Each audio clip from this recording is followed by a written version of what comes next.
Hello, everybody, and welcome to Season 2, Episode 7 of Hot Takes. My name is TJ, and I'm joined by Sado. Sado, if you didn't know, I had to make sure that I was holding up the correct number of fingers to represent the number 7, and I was, so we can move on. How you doing today, buddy?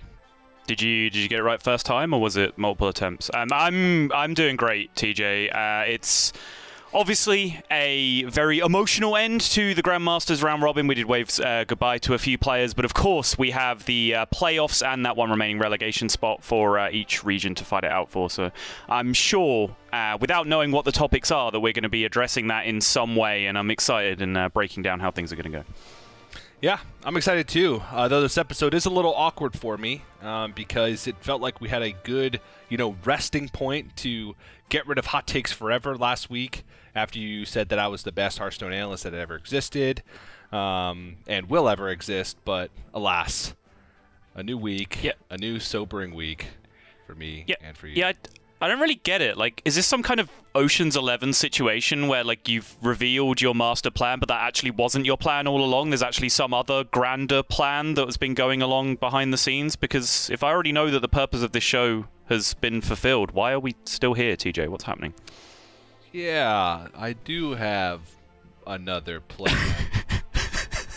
That I will make up right now. Be revealed, that I make up on the spot week after week. Yeah. All right, let's get into some hot takes, shall we? Hot take number 1: the most likely Division B player to win playoffs this weekend is blank. Keep in mind, Division B players do have to play in a play-in. They're not actually qualified for playoffs. They have to win more best of fives than the players that are qualified to play for Division B. So it's a very tall task getting to win playoffs from Division B. So Sado, go ahead when you're ready. I'm always ready, TJ. The answer, quite simply and quite easily, is Alan 870806, the absolute greatest man alive. He is a Division B player, but he's only in Division B, honestly, because his early season was split between his studies and Grandmasters. And I think it was only the last week of Swiss where he didn't have any scholastic engagements getting in the way, and that was the week where we saw him do well in the Swiss, coincidentally. And now he's put up a 5-2 record in the round robin while being fully focused on Hearthstone, and I think it goes to show that he is a Division A player in Division B clothing right now, and I think he will absolutely show that when he gets his hands on some of those Division A players in the playoffs, and I think Alan's going to Worlds. Alan is a respectable player. He's good. He's solid. I do agree with you that he is a Division A player. But I already know. Do you even have to say this, TJ? No Go ahead. Has a better chance from Division B at winning playoffs than Briarthorn. Briarthorn is just, he's on another level, right? There's Masters Tours players, there's players that do well at Masters Tours, there's lower level GMs, there's higher level GMs, there's world champions, and then above that, my hand is off the screen, you can't even see it right now, is Briarthorn. Briarthorn has one concept, okay, when he builds decks, and that's a theme. And every week he brings a theme. And the last couple weeks, his theme has been on point. It just took him a long time to get to the point where he was correct with his themes. Pretty sure he's like 4-0 in his last matches, his last 4 matches. He started the season like 1-3, everybody's like, Briarthorn's getting relegated. And he's been 4-0 since then, since he stuck to his guns, went with his themes, and he really honestly impressed me in the match that he played this past weekend. Had some actual really good pre-smirror play, which is a tough thing to say about many players across all 3 regions of Grandmasters. Briarthorn's winning, no question about it. He doesn't even care if he's world champion because he already knows that he's a level above. He's certainly on a different level. Whether it's above or not, I think remains to be seen. What was his theme this week, TJ? Was it play against people who don't know how Freezing Trap works? Was that the theme he was going for? It's Penflingers. Ah, okay. But yes, the play against people who don't know how Freezing Trap works is also a strategy that he employed. But it was all because of the Penflingers. It forced Frozen to, not really be able to play to the standard that we know Frozen, because he was just so thrown off by a lineup that had that many Penflingers. So I'm just excited to see what Briarthorn's theme is going to be for playoff week, because whatever it is, it's going to be successful. That's an opinion one, so we'll call it a tie. Sounds fair to me, TJ. All right, hot take number 2. The most likely Division A player to get relegated this weekend is blank. Oh, okay, so this is like an opposites thing. I think I'm going to take Dawn here. It does feel a little bit like piling on, but, you know, if I said Alan was a Division A player in Division B clothing, I think Dawn is the other way around. I think he did remarkably well to even end up in Division A this season. I think he has his moments, but I think the one thing that is shown consistently with Dawn is that he can't handle pressure and that he cracks under it, and that, you know, when it comes down to the really, really clutch, intense moments, he kind of just falls apart. And I think nothing is going to be more intense than the threat of relegation looming over him, where he has to play, you know, a series of one-off matches essentially. And I personally think that that pressure is going to get on top of him, and the Dawn that we've been seeing making many, many crucial mistakes throughout Asia Pacific is going to rear its ugly head again. I think we might just be seeing Dawn get relegated. Well, while I respect your opinion, Sottle, I think I'm going to have to go with Dawn as the player who's going to get relegated from Division A. Just like you had mentioned how Alan looked like he deserved to be in Division A, Dawn really seemed like he deserved to be in Division B. It just feels like when it gets to those crunch time moments where you have to deliver, you have to perform, Dawn just doesn't cut it. It just seems like he always cracks under pressure. And I don't expect great things from him moving forward in the relegation bracket. He does have some chances, but, you know, I just don't believe it. Don't believe it. What do you think the upper limit was there? How long do you think I could have spoken for where you would have been able to roughly replicate it afterwards, just for future reference? That was my maximum. Okay. All right. Yeah, my brain was already moving on to different things, so. Actually, I don't even know what you're talking about. And I think that I had a better answer in that scenario, and I'm going to go ahead and award myself the win. Honestly, I found myself agreeing with an awful lot of what you said, so yeah, hard for me to dispute it, honestly. Let's move on to hot take number 3.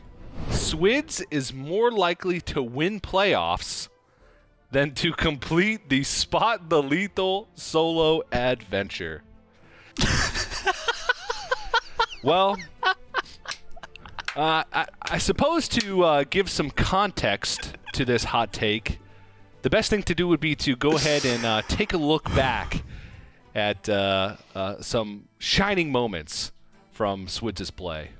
I'm disappointed. But that's... Wait, isn't it just...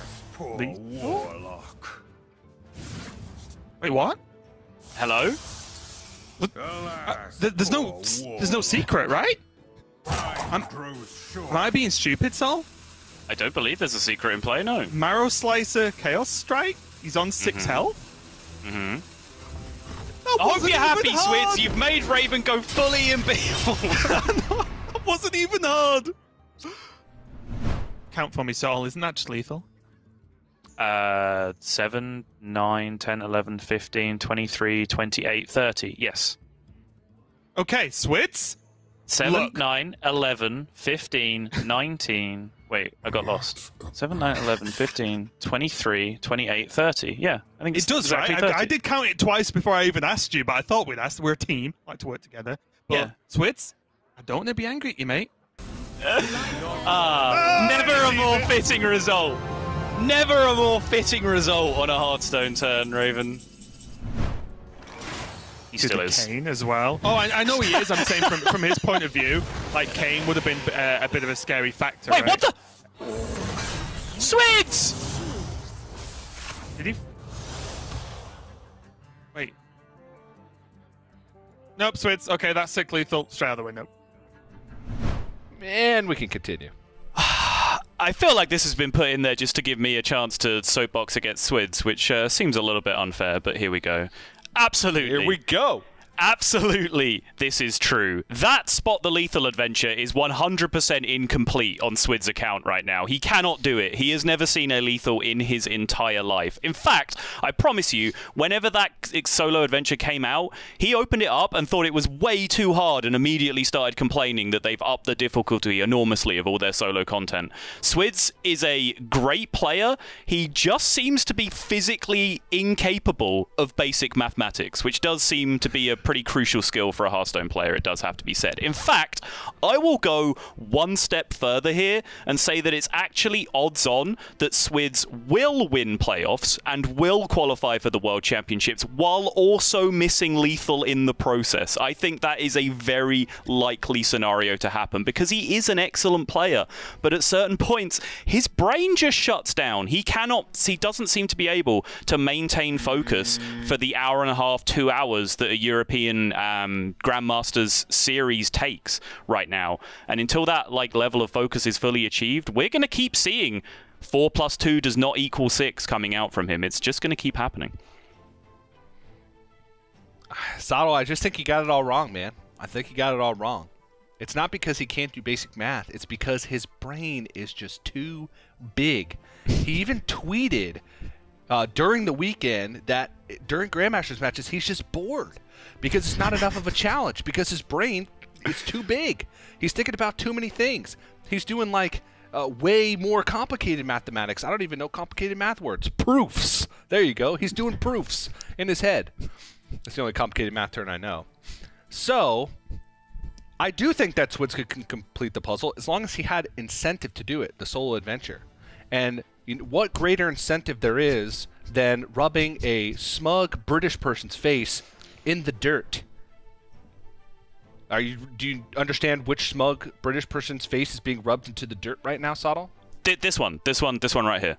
That one right there. Yeah. And so if that's the incentive for Swids, he's not going to be bored. He's going to be having fun, which means he can do anything. So Yo, I'll take it. If that's the incentive he needs, if somehow making me look stupid and shutting me up is greater incentive than the prize money and prestige and World Championship spots and consistent spot in Grandmasters that comes with just playing well in your Grandmasters games, if shutting me up is the greater incentive, I'll happily be the bad guy here because I would love to see Swids put together the final piece of the puzzle because I think he has everything that it takes, genuinely, to be one of the best players in Europe. If he could just stay focused for the entire duration of a series. So if that's what it takes, bring it on, TJ. Cool. So I guess that means I'm awarded another point. So we have a tie, then a point for me for saying Dawn, and then another point for me for saying Swids has a big brain. So if my math is correct, it's 2-0, which means I win again. Do you want to get Swids to double-check that maths real quick? No, absolutely not. Okay. I just want to say that I have no faith in any of my arguments that I have in Hot Takes. Okay. But don't tell anybody I said that, especially not my co-host for Hot Takes, Sottle. But I also wanted to point out that, not only did you admit last weekend that I was the best Hearthstone analyst that has ever existed and ever will exist, not only am I the greatest caster of America's Grandmasters that has ever lived, but now I can also confidently say that I am the greatest Europe Grandmasters caster that has ever lived, because I did your job and I did it better this weekend. No. Watch back the tapes. You will very clearly see the America's Grandmasters branding and graphics all over that broadcast. You were on America's Grandmasters still. The Europe players were on your broadcast, not the other way around. You're not claiming that one, TJ. I'm not letting you get that one. No, because I definitely don't want Viper and Blyze. You can keep them. That is definitely Europe. So I don't care what color the background was. Those were European players through and through, and you can have them forever. I don't want trade for Brythorn? Huh? Anyone? No, he's my star player. There's no way I trade for Brythorn. How about this? How about this? I'll take Blyze and Viper. Yeah. You can have Frozen and ETC. ETC's retiring. What kind of scam is this? Yet. Not confirmed yet. You're not pulling that wool over my eyes. No way. No deal. No deal, TJ. Right. Well, then it was a European broadcast, which means I'm now the best European Grandmasters caster. All right, we've had enough fun for this week. That's it for Hot Takes, episode 7 here for season 2. Thanks for watching, and we'll see you next week for more Hot Takes.